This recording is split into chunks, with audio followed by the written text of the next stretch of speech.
श्री रामायण जी में पृष्ठ नंबर है 170 170।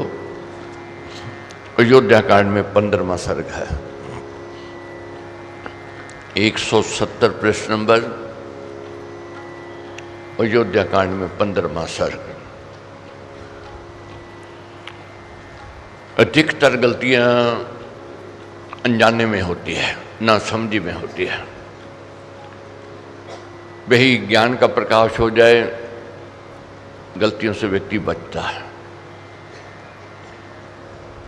इसलिए महाराज का कहना है कि जब तक व्यक्ति को बोध ना होवे कि ये गलती है, तब तक गलती छोड़ेगा नहीं। जब बोध हो जाता है, गलती छूट जाती है, बुराई छूट जाती है, अपने आप छूट जाती है।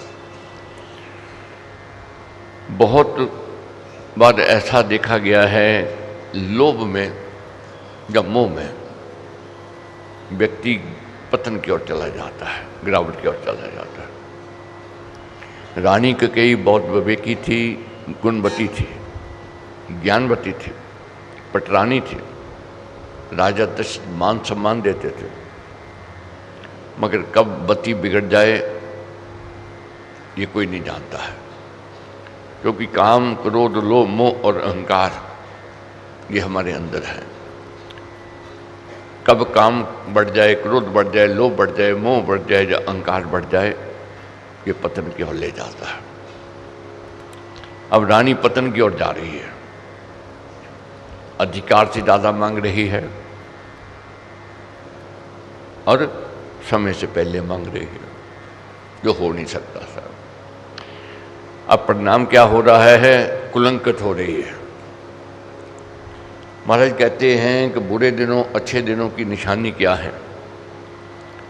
जब मति बिगड़ जाए, वाणी बिगड़ जाए, समझ लो बुरे दिन आ गए।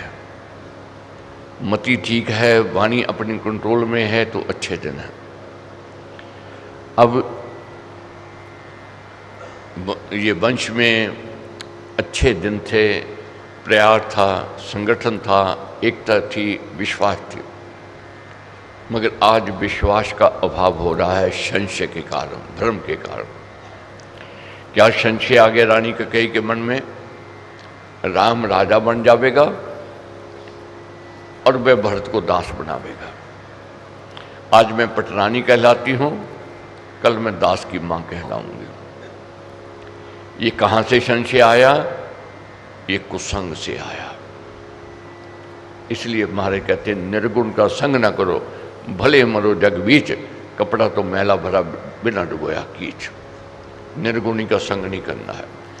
बहुत आवेंगे भटकाने वाले कि तेरा क्या होवेगा, क्या बन जावेगा, अपना अधिकार नहीं छोड़ना चाहिए, ये बात आती है, अक्सर आती है। मगर ये कुसंग होता है जो बर्बाद करता है। तो ये अब बर्बादी की ओर रानी जा रही है, वाणी बिगड़ती जा रही है, गिरती जा रही है, मनुष्य हो रही है। किसी ने भी फिर बाद में रानी के व्यवहार के पश्चात अपनी लड़की का नाम कैकेयी नहीं रखा। इतनी कुलंकित हो गई, इतनी अपमानित हो गई। अब आगे समझना है। जब रानी ने बहुत छल किया, राम जी को कहा कि राजा चाहते हैं कि तुम वनवासी बनो, मैं भरत को राजा बनाऊं, तो राघव जी ने स्वीकार कर ली बात। और माँ के पास आते हैं, माता कौशल्या के पास। माँ को जब समाचार देते हैं, माँ दुख में हो जाती है, विलाप करती है, पीड़ा में थी। तो आज हमने क्या आगे प्रसंग पढ़ना है। लक्ष्मण जी ने जब देखा माता कौशल्या को दुखी, विलाप करते हुए, अवेश में आ गए। अवेश में आकर कहने लगे कि पिता बुढ़ापे में है और पत्नी मोह में है, अधर्म कर रहा है और अन्याय कर रहा है। हम अन्याय ये सहन नहीं करेंगे, हम अपना अधिकार ले लेंगे। कौन है जो हमारा अधिकार लेने में रुकावट डालेगा? जो अधिकार लेने में रुकावट डालेगा, मैं उसका वध कर दूंगा। जहां तक कह दिया। क्या कहते हैं लक्ष्मण जी? बाप बुढ़ापे हैं में पड़ा, पत्नी से पड़ा भूत, पुत्र त्याग है कर रहा तोड़ न्याय का सूत। न्याय छोड़ करके पुत्र त्याग की बात सोच रहा है, कारण पत्नी मोह में है। बिना दोष अपराध के करना जो बहिष्कार, धर्म न्याय विपरीत है, घोर है अत्याचार। बिना अपराध के ये दंड नहीं हम सहन करेंगे। और ऐसा कहना मानना जिसमें न्याय ना मूल, वीर कर्म विपरीत जे है धर्म प्रतिकूल। वीर आदमी न्याय नहीं सहन करता है और मैं नहीं सहन करूंगा। और क्या कहने लगे लक्ष्मण जी, कौन है जो रास्ता रोके? पर सब कुछ कहने के बाद ये भी कह दिया लक्ष्मण जी ने। लक्ष्मण जी की विशेषता क्या थी? जल्दी वेश में आ जाते थे, मगर राम जी के अनुयायी थे, राम जी के भगत थे। तो क्या कहने लगे राम जी से, मैं संगी हूं राम का सब दिन सब ही रात। क्या कहने लगे, कहता हूं मैं शब्द का सुनो बड़ी है मात। ये माँ, मैं शब्द खा करके कहता हूं मैं राम का संगी हूं, राम का भक्त हूं, राम का अनुयायी हूं। चाहे कूदे आग में जल में होवे लीन, पहले कूदूं राम से मैं प्रसन्न अधीन। राम जी आग में कूदे जल में कूदे, मैं उनसे पहले कूदूंगा। मैं उनका भक्त हूं, उनका साथी हूं, और जो कहेंगे मैं वही करूंगा। तब राघव जी ने समझाया लक्ष्मण जी को, ये सुन तब बोले रघुढ़ाई, नरवर शांत मनो मम भाई। जो आपत इस घर पर आई, इसका कारण तात न माई। कहने लगे, हे भाई, हे लक्ष्मण, जो आपद आई है, विपदा आई है इस घर में, इसका कारण न माता है न पिता है। उनको दोष मत लगाओ। कारण क्या है? ये दुख सुख जो आते हैं, ये विधि का विधान है। जन्म मरण, लाभ हानि, यश अपयश, ये उस मालिक के हाथ में है। और उचित नहीं है कोप बढ़ाना, अपनों को जो दोष लगाना। सहन करो धैर्य को धारो, मान अपमान सर्व निवारो। मान अपमान ये सहन करना है हमने, और अपनों पर दोष नहीं करना है। और करिए कोप कहो किससे ही, बैरी कौन लड़े जिससे ही। स्व जन पर ही जो कोप दिखाना है, अपना आप जलाना। अगर राघव जी उस समय लक्ष्मण जी जैसे वेश में आए थे आ जाते, तो फिर तो महाभारत हो जाता। इसीलिए रामायण जी को प्रमुखता से देखा जाता है, गृहस्थियों का उत्तम ग्रंथ माना जाता है। इसमें सहनशीलता दिखाई गई है, इसमें ये दर्शाया है क्या कर्तव्य है पिता का, पुत्र का, ये सब जानना है, समझना है। तो क्या कहने लगे राघव जी, भूप पिता गुरुवर है मेरे, तथा पूजे प्रभु हैं तेरे। उनका करना कथन मुझे है, धर्म रूप ही कर्म तुझे है। हे लक्ष्मण, जो हमारे पिता हैं, हमारे गुरुवर हैं, उनका कथन मानना है मैंने भी और आपने भी। इसलिए कर्म गति जो न आती ऐसे, मध्यमा बिगड़ती कैसे। राम भरत में भेद न लाती, देखते ही सदा हर्षाती।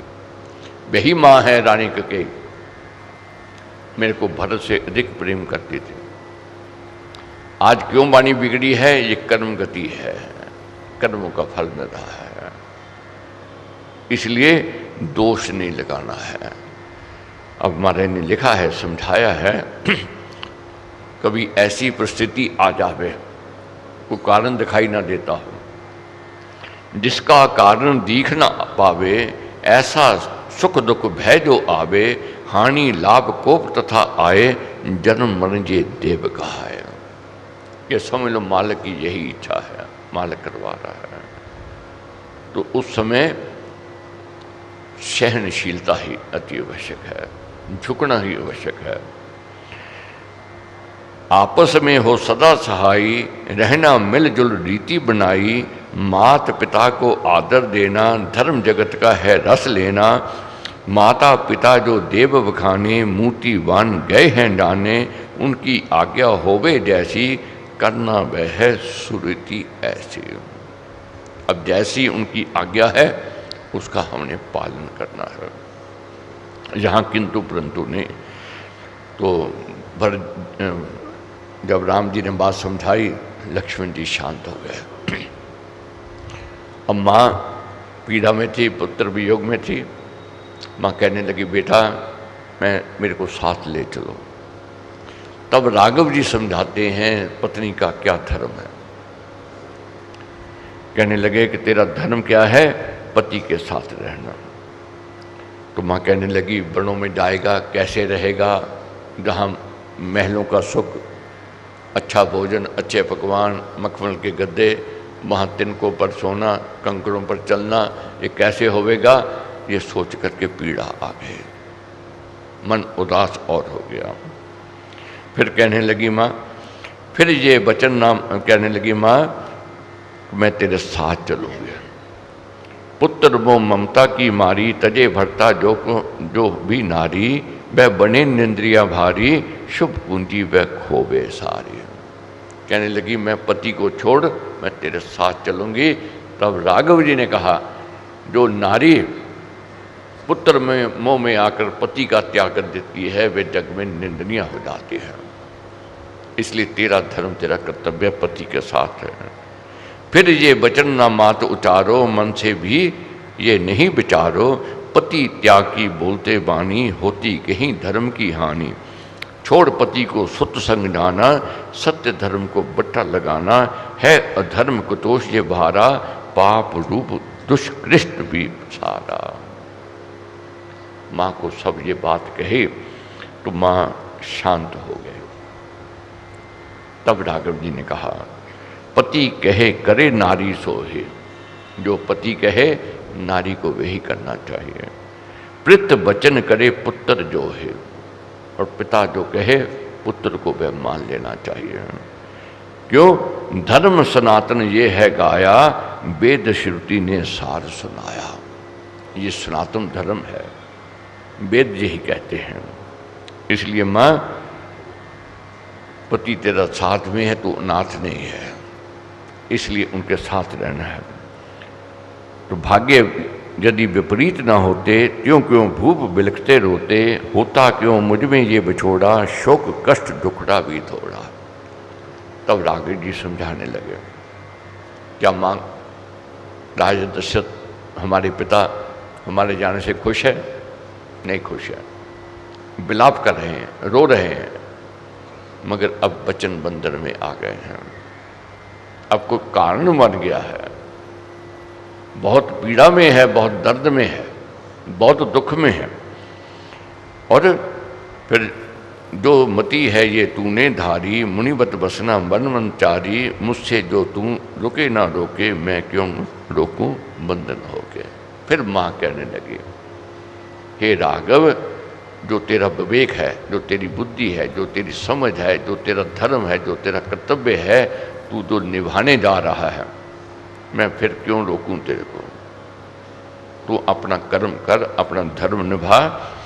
अब शुभ मंगल वन में सुत तेरे, हो में ये आशीष मेरे, रात दिवस हो मंगल दाता, शांति करण हो साहे प्राता। अब शुभ की कामना माँ करने लग गई। शुभ की माँ कामना करते हुए क्या कहने लगी, जो जब तक शुभ कर्म किए हैं, दक्षिणा दान जो मैंने दिए हैं, यज्ञ होम जो बहुत रचाए, उनके फल जो वेद बताए। कहने लगी, माँ आज तक जो शुभ कर्म मैंने किए हैं, यज्ञ मैंने किए हैं, दान मैंने किया है, उसका फल जो वेद कहते हैं वह तेरे को मिले। माँ ने आशीष दी और बार बार शुभ आशीष देती, बोली मुख से आज्ञा देती, आशा पूर्ण हो सुत तेरी, सुख से जा है आज्ञा मेरी। अब कहने लगी, सुख से जा, अब ये मेरी आज्ञा है। ये महाराज ने जो उपदेश दिए हैं, इस पर हमने अधिक मन अधिक चिंतन करना है। राम जाप दे आनंद महान, मिले उसे जिसे दे भगवान। जब मालिक की रहमत होती है, गुरु कृपा होती है, तभी यज्ञ में आने का अवसर मिलता है। इसलिए अपने भाग्य की सराहना करनी है कि यज्ञ में आने का अवसर मिला। धन्य है वह माँ बाप जिनके नौजवान बच्चे बच्चियाँ नित्य प्रतिदिन यज्ञ में सम्मिलित हो रहे हैं। और ऐसी छोटी उम्र में और जवानी की उम्र में आना ये बहुत बड़ी बात है। इसीलिए माना गया है कि गृहस्थियों के लिए ये उत्तम ग्रंथ है। ये दिशा दिखाता है, अपनी ड्यूटी को समझाता है, अपने कर्तव्य के पालन को जगाता है। एक एक पात्र का देखो, एक एक अध्याय में देखो महाराज ने कैसे कैसे प्रेरणा दी है, समझाया है। बहुत हैं हम लोग बिना कारण बिना सोचे विचारे सुगंध खा लेते हैं। माँ की सुगंध खा ली, बाप की सुगंध खा ली, गुरु की सुगंध खा ली, परमेश्वर की सुगंध खा ली, पुत्र की सुगंध खा ली, ये खा लेते हैं, अंत पछतावा होता है। राजा दशरथ ने बिना सोचे विचारे पुत्र की सुगंध खा ली, अब घर गए। चतुर्वेही पर चाल बचावे, बचन मन में सहज ना आवे, मुख से बचन बिखर जब जाते, दूर गए फिर हाथ ना आते। जो बचन बिखर जाते हैं फिर दूर तक चल जाते, वापस नहीं आते। अब राजा दशरथ बार बार रानी को मनते करते हैं, मनाते हैं कि ये ले ले, वो ले ले, ये कर ले, मगर रानी नहीं मानती है। रानी कायर कहती है, धत्कारती है और कहती है रघुकुल रीत सदा चली आई, प्राण जाए पर वचन ना जाए। अब रीत को बदल रहे हो, बहुत कटाक्ष करती है। अब कुछ नहीं कर पाए राजा दशरथ, करना चाहते हुए भी कुछ नहीं किया, चुप हो गए। अब आगे पात्र कैसे समझाया महाराज ने, माँ का क्या कर्तव्य है, भाई का क्या कर्तव्य है। जब भाई ने अपनी बात कही, जब लक्ष्मण जी ने कोप में आकर, क्रोध में आकर गुस्सा दिखाया, वह बात कह दी, मगर ये नहीं जिद की कि मैं जो कहता हूँ वो करो, अपना अधिकार लो, शस्त्र उठाओ। महाराज कहते हैं अपने घर में बल का प्रयोग नहीं किया जाता है, अपने घर में ताकत का प्रयोग नहीं किया जाता। वह बल और ताकत का प्रयोग नहीं किया। लक्ष्मण जी भी शांत हो गए। अब माँ कहती है तू जा रहा है, मैं अनाथ हो गई। अब राम जी क्या कहते हैं कि जिसका पति सलामत है वह अनाथ नहीं होता। इसलिए जो तेरी ड्यूटी है माँ तुमने करनी है, जो मेरा धर्म है मैंने करना है। तेरा धर्म क्या है? पति के साथ रहना। बहुत बार ऐसी परिस्थिति घरों में आती है कि पुत्र का साथ दिया जाए जब पति का साथ दिया जाए, ऐसी परिस्थिति आती है। तुम्हारे ने बहुत स्पष्ट शब्दों में समझा दिया, कह दिया है धर्म क्या कहता है। पति का साथ देना ही पत्नी का धर्म, उसका कर्तव्य है। मगर जो पुत्र मोह में पति का त्याग कर देती हैं वे निंदनीय हो जाती हैं, अपमानित हो जाती हैं। अब माँ ने बहुत जब बात कही तो राघव जी ने अपना कर्तव्य समझाया, मेरी ड्यूटी क्या है और आपकी ड्यूटी क्या है, करनी चाहिए। तब माँ की समझ में बात आई कि पुत्र जो कह रहे हैं, राम जी जो कह रहे हैं वही ठीक है, वही उचित है।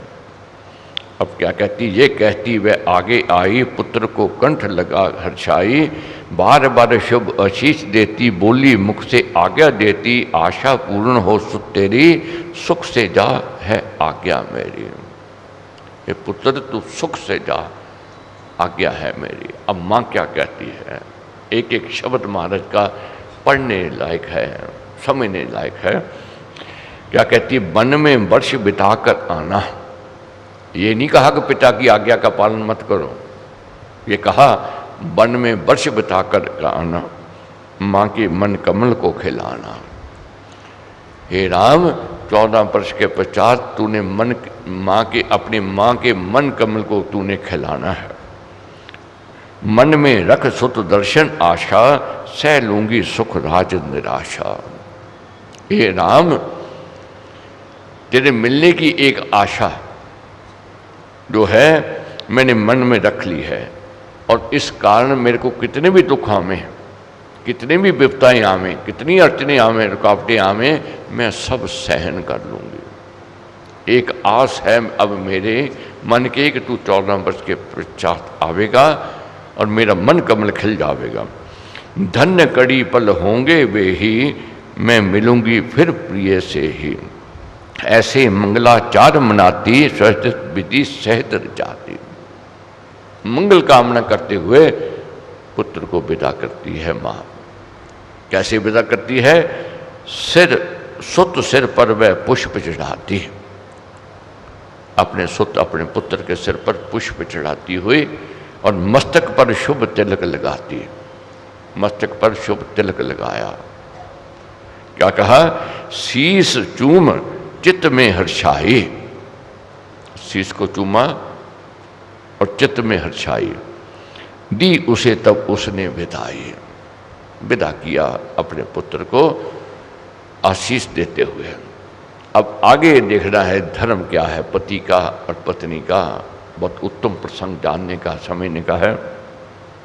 राम जी जब सीता जी की कक्ष की ओर बढ़ते हैं, महल में पहुंचते हैं, सीता जी मन्नतें मना रहे थे। ये सोच विचार हो रहा था कि आज अभिषेक होवेगा, अब यात्रा होवेगी, तरह तरह की बात विचार में आ रही थी। जब राम जी महल के अंदर आए, अब उदासी आ गई।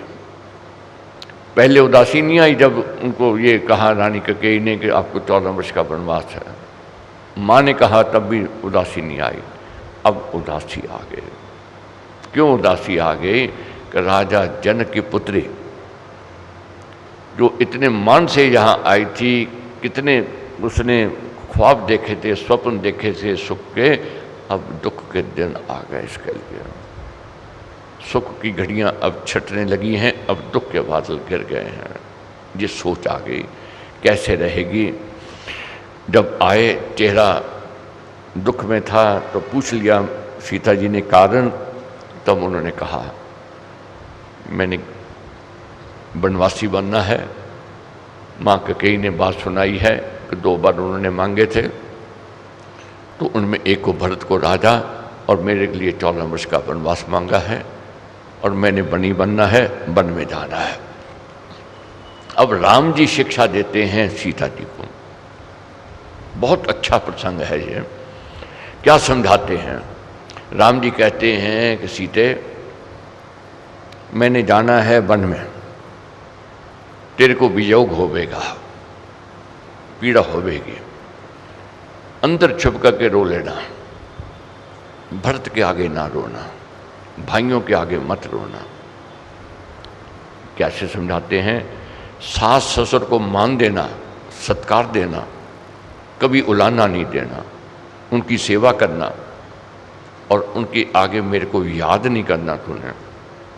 बहुत समझाया, बहुत कहा और कहने लगे सीता जी से कि अपने धर्म को निभाना है। तब सीता जी कड़वे शब्दों का प्रयोग करती है। माँ भवानी क्या कहती है? सुनकर पति का कथन सिया कुछ कोप दिखाकर, कोप में आकर क्या कहती है? बोली हे पतिवर कहो ना मुझे समझाकर। कहने लगे अपने पति को मेरे को समझाओ मत। मात पिता सब सगे, माता पिता सब सगे, बंधु सुत नौकर ठाकुर, निजु कियो का भोग भोगते फल को पाकर। माता पिता, सगे संबंधी, नौकर चाकर, ये सब अपने भाग्य का खाते हैं। जैसा जिसका भाग्य होता है वैसा खाते हैं। मगर पर तो पत्नी भाग्य बना है साथ पति के, वह सब भोगे भोग भले बुरे कर्म गति के। रहना निज पति संग धर्म है सच्ची सती के, तुच्छ कहो क्यों बात तुम होकर उच्च मति के। क्या शब्द का प्रयोग किया? हे राम, उच्च मति के होकर के आप तुच्छ बात कर रहे हो। क्या तुच्छ बात कर रहे हो? पत्नी का भाग्य पति के साथ बना हुआ है। पति सुख में है तो पत्नी को सुख मिलता ही मिलता है। पति दुख में है तो पत्नी दुख भोगेगी ही भोगेगी। बाकी सबका भाग्य अपना अपना है, पृथक पृथक है, मगर पत्नी का भाग्य पति के साथ बना हुआ है। तो आप दुख में हो तो मेरे को दुख है, आप सुख में हो तो मेरे को सुख है। क्या कहने लगे, दो ना मुझे उपदेश। अब राम जी को कहती है सीता जी, मेरे को उपदेश मत दो, अधिक मेरे सुखदाई। बाल काल के बीच गई मैं बहुत पढ़ाई। मैं बाल काल में मेरे पिता ने मेरे को बहुत शिक्षा दी है, बहुत पढ़ाया है, बहुत ज्ञान दिया है। क्या तेरी ड्यूटी है, क्या तेरा कर्तव्य है। जनक जननी ने बहु मुझे थी शिक्षा दिलाई, ऐसे ज्ञान की तो यहाँ है नहीं समाई। इसीलिए कहा महाराज ने, बच्चों को जरूर शिक्षा दो, बच्चों को जरूर ये रामायण जी का पारायण कराओ, पढ़ाओ, समझाओ क्या ड्यूटी है, क्या कर्तव्य है। अब जननी कह रही है, जनक जननी कह रही है, माँ भवानी कह रही है, मेरे पिता ने बचपन में मेरे को ज्ञान दिया हुआ है, मेरे को शिक्षा दी हुई है, मेरी ड्यूटी क्या है, मेरा कर्तव्य क्या है, मेरा धर्म क्या है, मैं अपने धर्म को निभाऊंगी, आपकी बात नहीं सुनूंगी। यहाँ तक कह दिया, अपने धर्म को निभाऊंगी, आपकी बात नहीं सुनूंगी। और तुझे छोड़कर नाथ जीऊँ ना एक घड़ी में, आपको छोड़ करके एक घड़ी भी मैं जीऊँ नहीं। तोड़ूं अभी ना तोड़ूं अभी तुरंत प्राण की प्रिय लड़ी में, व्रत धर्म के लिए हठीली रहूं बड़ी में, बीच कर्म कर्तव्य कही गई हूँ कड़ी में। क्या कहने लगी माँ भवानी, मैं एक पल के लिए भी जीवित नहीं रहूंगी, मगर अपने धर्म को निभाऊंगी, अपने कर्तव्य का पालन करूंगी। ये प्रसंग कल पढ़ेंगे, जानेंगे। बहुत महाराज ने इसमें ज्ञान दिया है। आगे पति का क्या कर्तव्य है, ये नहीं कहा कि चल उठ तैयार हो जा, मैंने वन में जाना है, तेरे को भी जाना पड़ेगा, ये नहीं कहा।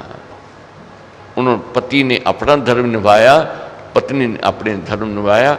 अब आगे पढ़ेंगे, समझेंगे पति का क्या धर्म है, क्या कर्तव्य है, कैसे समझाया है। तो इसीलिए इसको सबसे उत्तम ग्रंथ माना गया है। ये समझाता है कि क्या हमारी ड्यूटी है, क्या हमारा कर्तव्य है। हम सबके घरों में ग्रंथ पढ़े हैं, मगर पढ़ने का समय नहीं मिलता, मगर पढ़ते भी हैं, वह रस, वह आनंद नहीं आता है जो महाराज के दरबार में पढ़ने से आनंद और रस प्राप्त होता है, जो ज्ञान प्राप्त होता है।